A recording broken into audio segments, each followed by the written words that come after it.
Corona जैसी महामारी, क्या किसी ने सोचा कि ऐसा होगा 2020 में?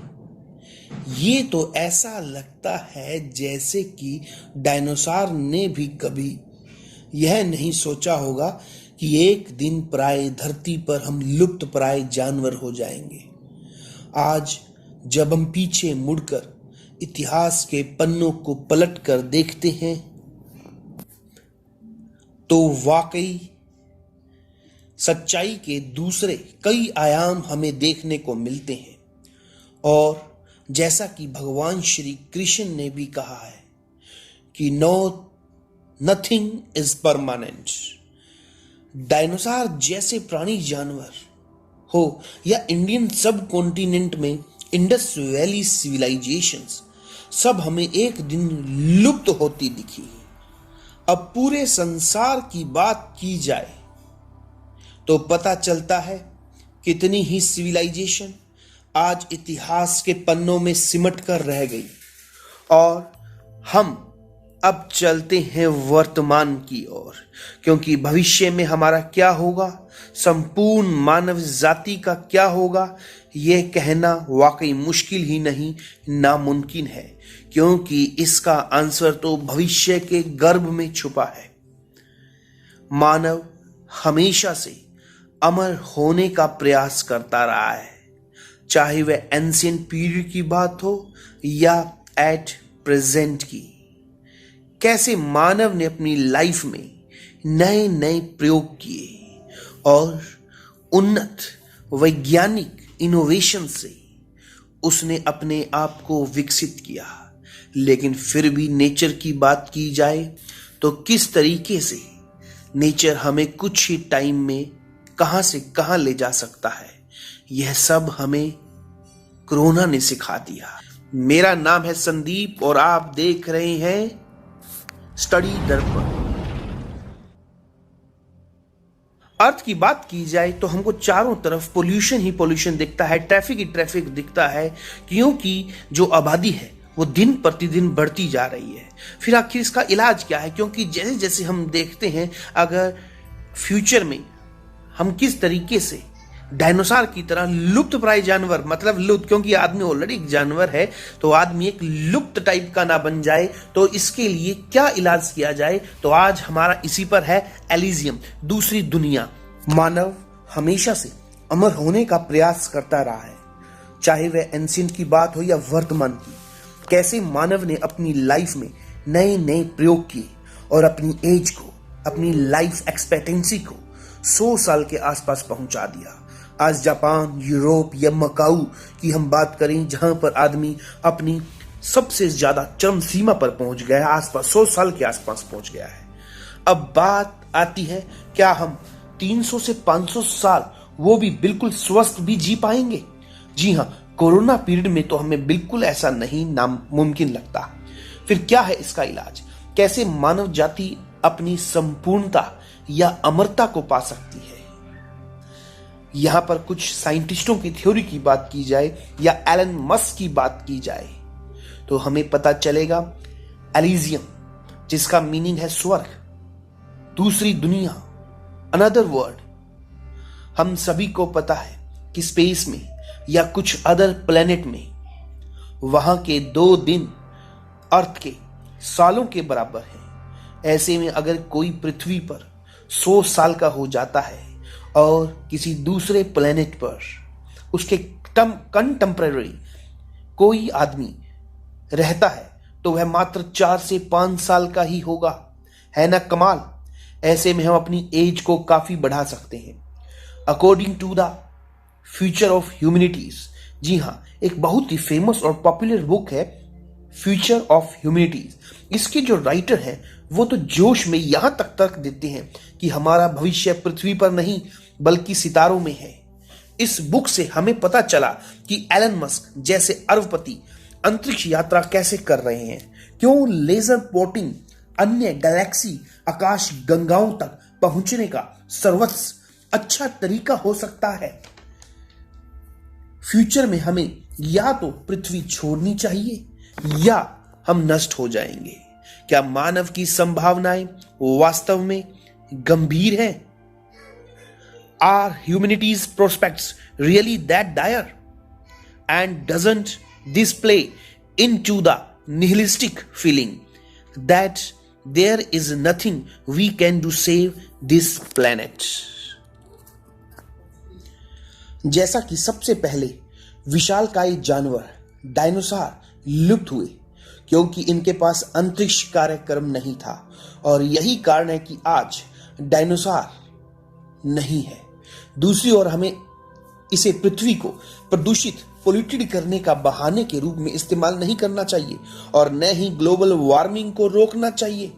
हमें मंगल या किसी अन्य ग्रह के लिए जाने के बिना ही इन समस्याओं से निजात पानी होगी, इनका इलाज करना होगा, क्योंकि पृथ्वी की पूरी आबादी को हम मार्स या किसी अदर प्लेनेट पर नहीं बसा पाएंगे। यह तो एक प्रकार का बैकअप प्लान की तरह होगा अगर अर्थ पर ऐसा कुछ होता है, जैसे कि कोरोना पैंडेमिक या कोई अदर बीमारी महामारी जो बन जाए जिससे मानव जाति का ही विनाश हो जाए, तो वहां हम अदर प्लेनेट पर मानव जाति को बसा सके। अगर एक वाक्य की बात की जाए तो वह है फोर्थ वेव ऑफ साइंस, विज्ञान की चौथी लहर। इस सेंटेंस का आखिर मतलब क्या है और एक दिन कैसे मार्स प्लेनेट पर हम टेरियर फॉर्म कर सकते हैं, जिसे टेराफॉर्म भी कहा जाता है। हमारे पास वैज्ञानिक नवाचार की 3 तरंगे हैं। We have 3 waves of scientific innovation. अगर हम बात करें फर्स्ट वेव ऑफ इनोवेशंस की, पहली लहर की, तो जैसा कि आप सभी को पता होगा, जो फर्स्ट वेव ऑफ इनोवेशन थी वो थी इंडस्ट्रियल रिवॉल्यूशंस, औद्योगिक क्रांति। औद्योगिक क्रांति ने हमें स्टीम इंजन दिए, लोकोमोटिव इंजन दिए, कारखाने, फैक्ट्रियां दी। और फिर बात आई सेकेंड वेव ऑफ इनोवेशन की। इसमें हमारे पास इलेक्ट्रिसिटी आई, मैग्नेट आई, चुंबकत्व, जिससे हमारे पास टेलीविजन आया, पेट्रोल डीजल कार आई, स्पेस प्रोग्राम की शुरुआत हुई।